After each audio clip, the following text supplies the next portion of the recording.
Thank you.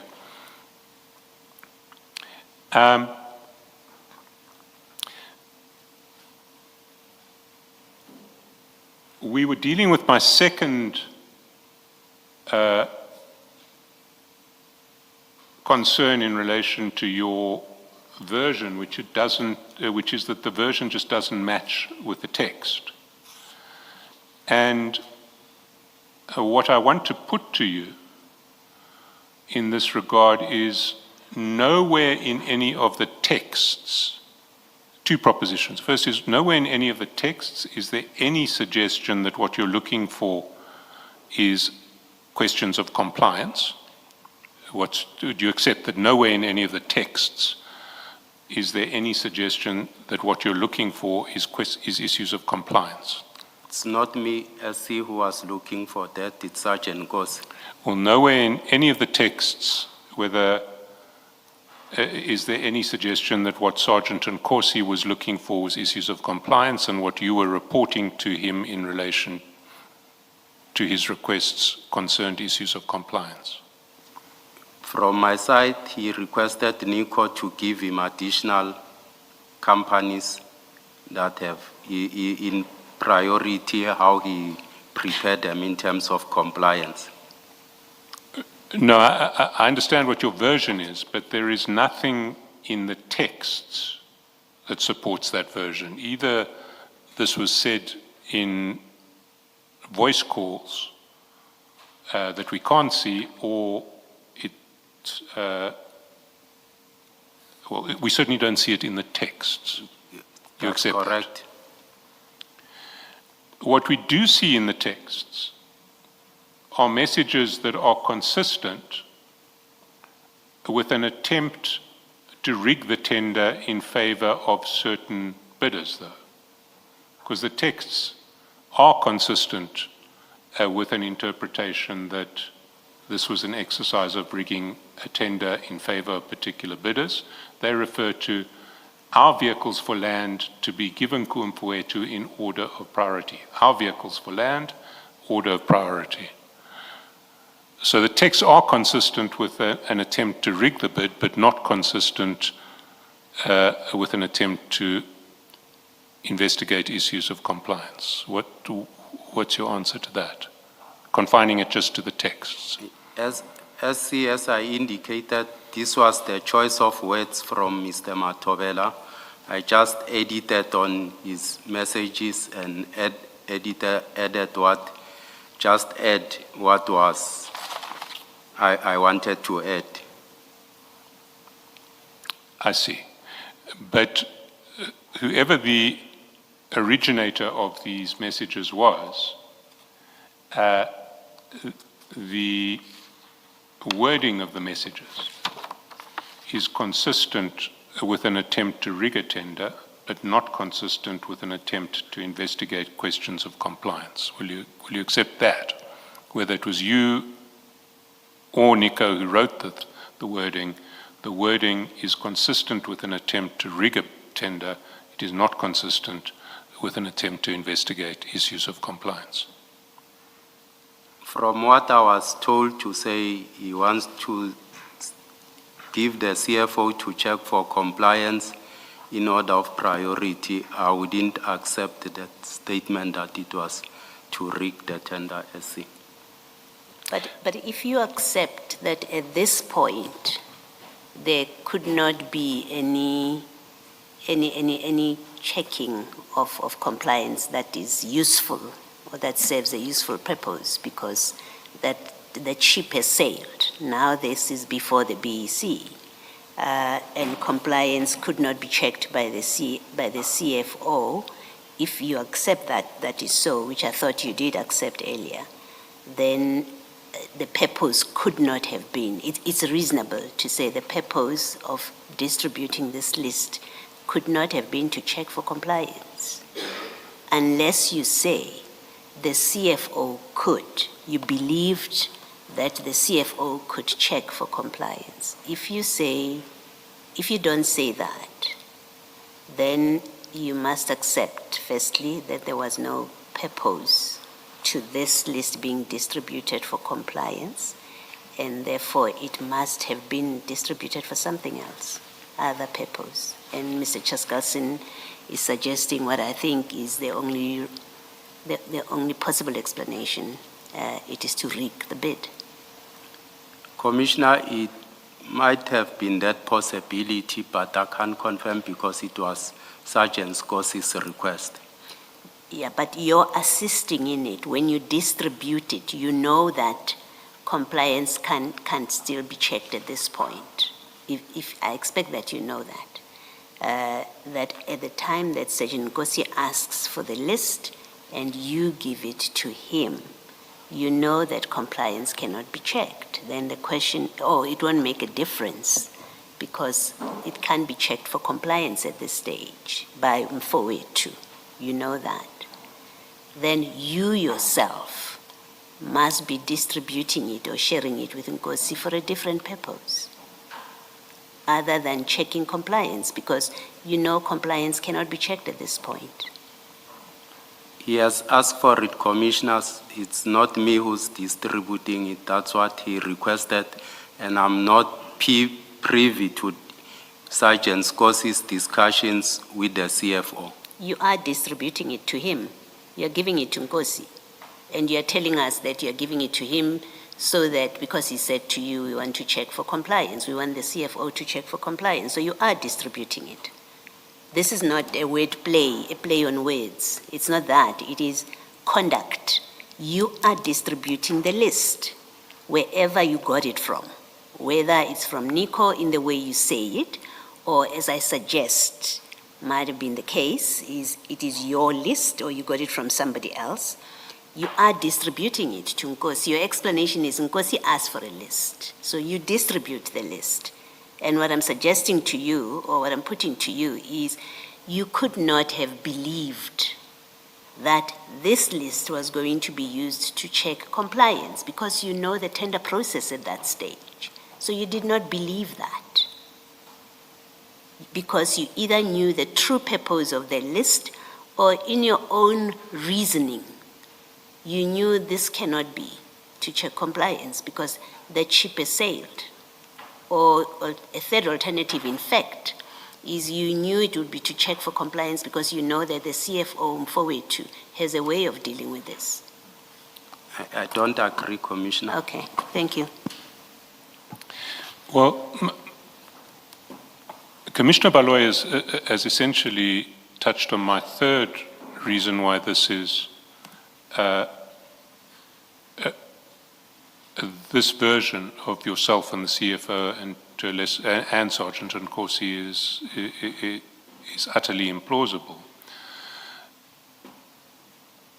which is that the CFO has no lawful access to the documents at this stage. He has no lawful access to the documents until the BEC has finished its business and made a recommendation. You know that, because he's not a member of the BEC. I know that. So, first, questions of compliance are in fact at this stage essentially irrelevant to anything that can be changed. The bid closed on the 2nd of October. It's not possible to cure non-compliance at this stage. You accept that? I accept that, SC. So there can be no legitimate reason for wanting to know whether something is or isn't compliant. You can't fix it. It's too late. That's correct, SC. We've dealt with what the words of the text say, but the third issue is, if the suggestion is that this was all about asking the CFO to check for compliance, he couldn't lawfully check for compliance. He had no access to these documents that was lawful. Do you accept that? I accept it. So how in the face of those three problems do you expect this commission to believe that what was going on here was a bona fide attempt by you and Sgt Nkosi to check whether certain companies who had been assisted by NICO were compliant? It's not me checking, it was Sgt Nkosi, SC. Well, I mean, the requests come from you. They say, Captain, find below our vehicles for land to be given Ku'umfowethu in order of priority. But let's assume we accept your version that you're really just responding to Sgt Nkosi. Why should this commission believe that what was really being sought here was a list of companies that NICO had assisted, so that that list could be given to the CFO to check for compliance? If you follow my text with Sgt Nkosi, SC, you'll realize that this matter back dates from the 9th of March. There's no way in the text, if I had, these were mine, I could have one way or the other checked for progress or inquired about these matters. There's no way in my text where I made a follow-up or inquired about this to show that I don't have, an interest in them. Deputy Chief, you are contradicting yourself, because when it suits you and the text don't show what you are trying to say, your escape is that, oh, I called him and clarified with him. So why should we not accept that where the text don't show you following up is because you called him and you followed up using a normal phone call? I did not. I think I might have either tapped on the messages to check either follow-up if they were mine. I did not call him nor make follow-up through a phone or something, Commissioner. But earlier you said Nkosi and I talk all the time and we talk about a lot of things. So the fact that in the text you don't follow up does not mean you did not follow up in other ways. I did not follow up, Commissioner, that's true. Thanks. Let's now look at what happens with your messages that you sent to Sgt Nkosi, and can we go to page 177 in file 3?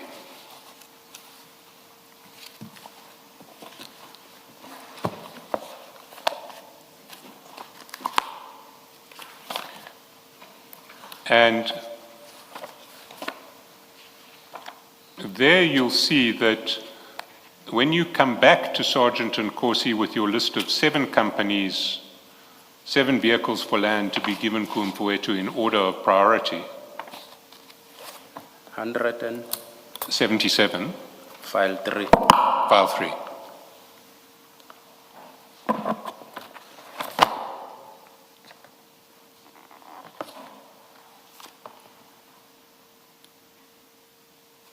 You recall that the first list that you sent to Sgt Nkosi had only 6 names on it, and then there was a voice call, then you sent him a revised list with the 7th name, Shumile Security Service, added.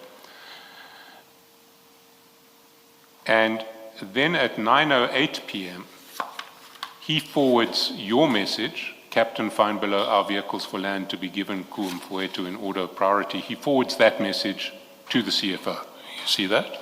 Yes. And the CFO's response is, thanks, Mfowethu, I'm on top of this. You see that? Yes. Now, your evidence is that what he wanted the CFO to do was to check whether these 7 companies were compliant. That's correct. And the CFO says, I'm on top of this. You see that? I Thanks, see. Mfowethu, I'm on top of this. I see that. Now, that suggests that the CFO is going to check whether these 7 companies are compliant. I might not be aware about it that he's gonna check. I was informed by Sgt Nkosi, that's what Sgt Nkosi told me. Well, when you read, thanks, Mfowethu, I'm on top of this, what does it suggest to you? What does it suggest to you? What do you think the CFO is saying there? As I indicated, I'm not privy privy to their discussion, don't want to make assumptions as seen. If you were to read this, if you were to have read it, what would you think the CFO was saying? How do you understand, thanks Mfowethu, I'm on top of this? I don't want to comment on that. No, SC. no, Deputy Chief. You can think. All the question requires of you is your understanding of this response. Even assuming that you did not think of it at any other stage, or maybe even if you were to say, no, I had never had sight of this before. But as you read it now, what do you think it means? Surely you can think, and I don't mean this as an insult, but it's just that I don't understand your response, Deputy Chief. What do you think this means as you're looking at it now? Much as I indicated, Commissioner, he says I'm on top of this, but I don't want to make assumptions for the CFO. I'm not asking for assumptions. I'm asking for you to think and tell us, as you read this, what do you think it means?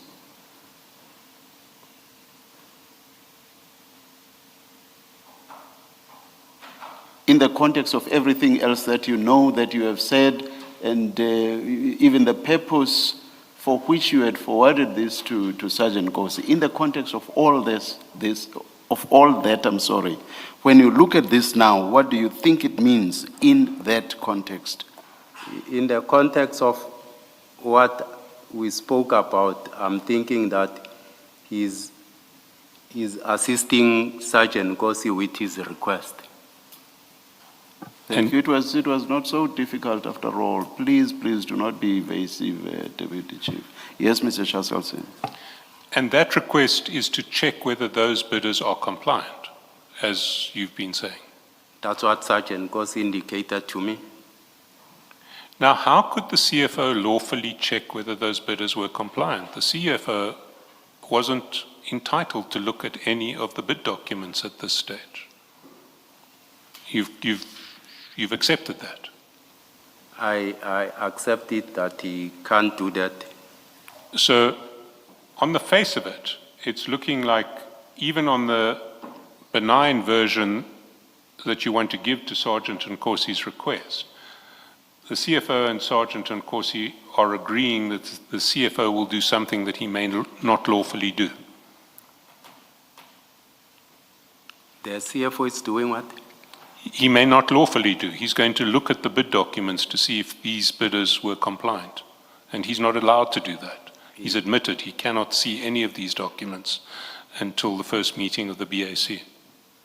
Yes, the CFO, he might not have access to the document. So how is he going to give effect to his statement that he's on top of this in a lawful fashion? I can't answer that, SC. Would you agree with me that there is no lawful way that the CFO can give effect to that statement at that time? That's correct. Let's look at the next chats. A minute later, he writes back to Sgt Nkosi saying, this is ours, Mfowethu. This is ours. This is the final list, right? What does that suggest to you? And Sgt Nkosi responds, yes, it's our final list. I think the CFO explained to say that's how they speak with Sgt Nkosi. Then he indicated it's ours because that's how they refer to each other. The CFO gave a bit of an Alice in Wonderland version of the pronouns our and we. Sometimes they mean you, sometimes they mean he, sometimes they mean I, sometimes they mean they. But you're saying that in this case, he meant it in the ordinary sense, which meant him and Sgt Nkosi. And that's correct.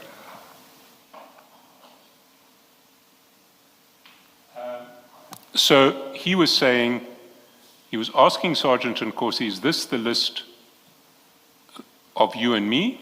And Sgt Nkosi is saying, yes, it is the list of you and me. Is that correct? Is that how you read it? He said that's how they refer to each other. Might not be for the CFO, but as I heard him explaining to say, it doesn't refer to yours or they refer to each other as ours. Yeah, so he's saying that was the list that they wanted. Sgt Nkosi wanted. I can't say this. Sgt Nkosi and the CFO, it's in the plural, ours. To put it differently, but meaning the same thing. So the CFO is saying here, Sgt Nkosi, this is your and my list. Do you agree? He means, Sgt Nkosi, this is your and my list. Do you agree? I don't agree, Commissioner. Yes, Mr. Chaskalson. So are we back in the world of CFO pronouns, and that when he says this is ours in Mfowethu, he means this is yours in Mfowethu? This is, You see, he asks Sgt Nkosi, this is ours in Mfowethu, question mark. Are you saying that he's asking there, is this your list, Sgt Nkosi, as opposed to, will you confirm that this is the list of you and of me? it might be that he's confirming for him to say he has received it. It's ours as they refer to each other. I mean, as brothers, they are one. So it might be a list of Sgt Nkosi, but even if he says ours, he might not be referring to him being included on it. Well,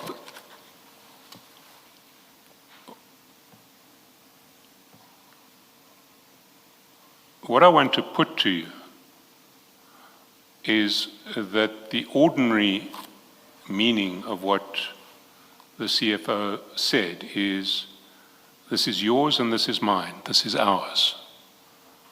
That's how one normally understands ours.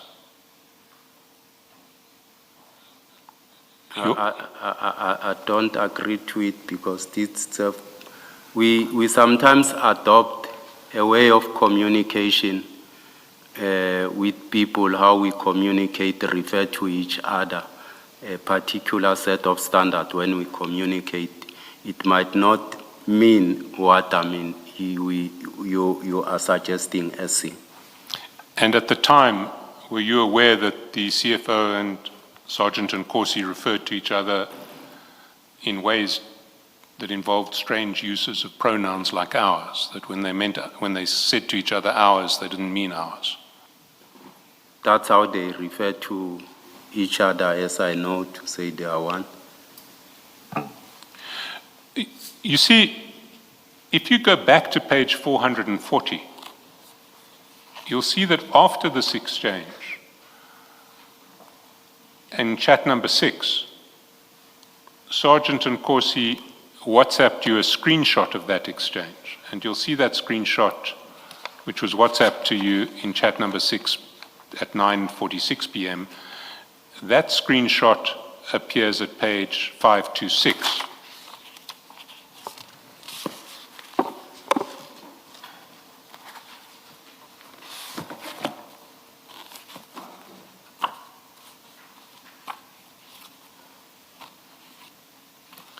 And there, you'll see that at the bottom, Sgt Nkosi, sorry, can we get 526 up? And can you just zoom in at the bottom text that we can read it? Go scroll up a little bit. You'll see, Captain, find below our vehicles for land to be given Ku Mfowethu in order of priority El Shaddai Security Services, and the response from the CFO is, this is ours, Mfowethu, this is the final list, right?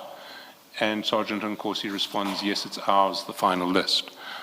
So at the time, you had seen the screenshot. You accept that? This was sent to you at 9:46 that evening, if we go back to page 440. Yes. So what did you understand to be taking place here? He was just showing me that he's indeed is in communication with the CFO. And that the CFO is going to do what? He's gonna assist him that we checking these companies. For compliance. That's what he indicated to me. If you go to the top of 441, you'll see that after he sends you that WhatsApp, at 10:30 that night, there's a voice call. And we've checked, that voice call lasted over 2 minutes between you and Sgt Nkosi. At the top of page 441, chat 1. Yes. At 10:30 that night. And you will see there, well, so after he has shown you his exchange with the CFO, he calls you and you speak for over 2 minutes, 2 minutes and 22 seconds. What would you have been speaking about? I can't recall, SC. But you've seen now that the CFO is going to do what Sgt Nkosi wants him to do in relation to this tender, from the screenshot. Yes. And you know that on your benign version, what that is that the CFO is going to check for compliance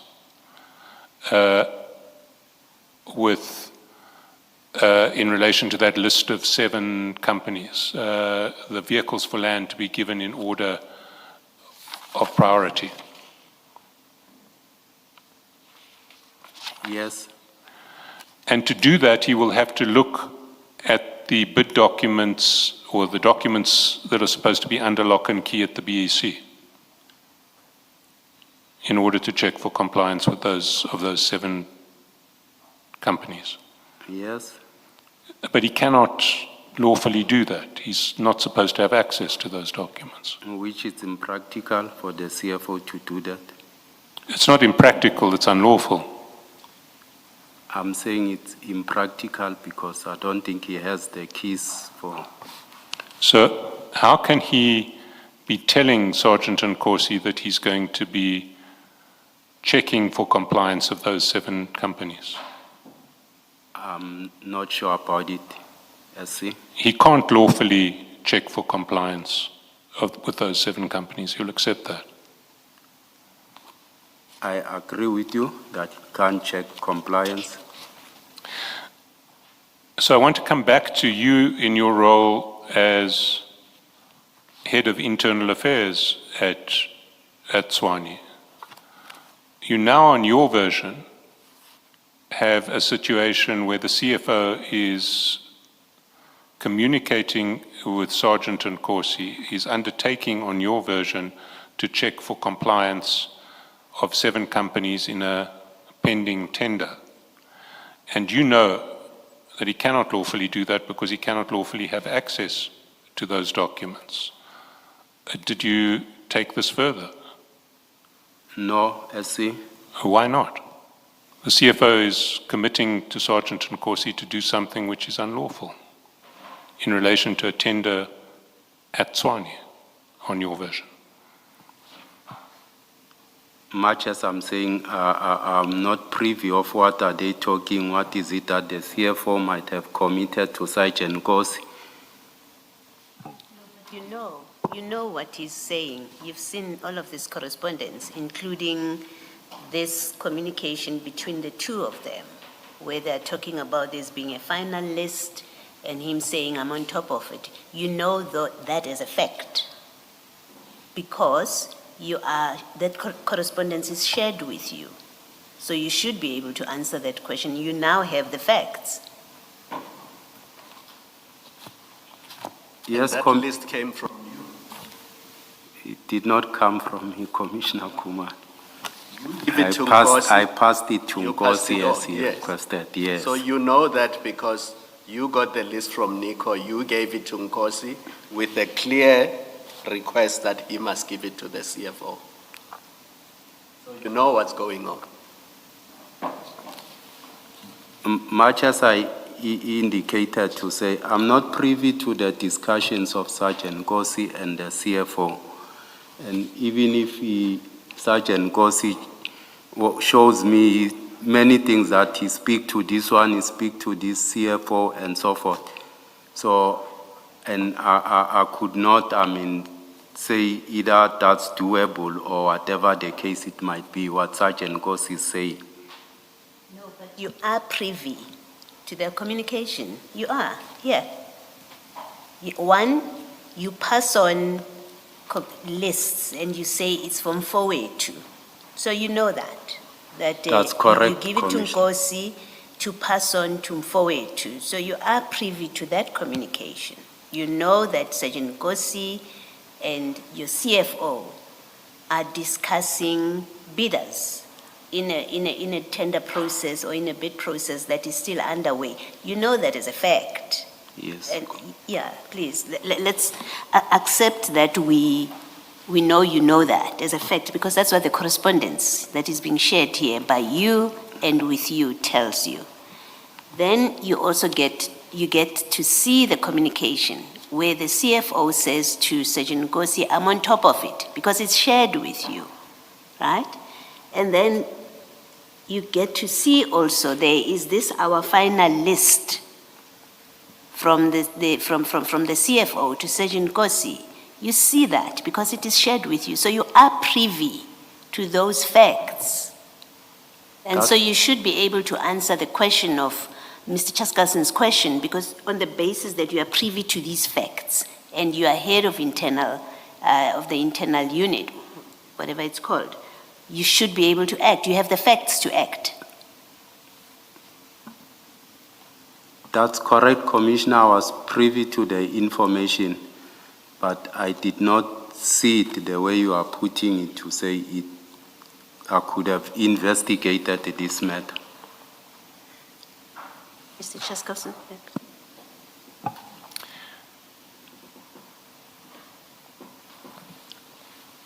Can we go to your statement at page 11, file 1, page 11?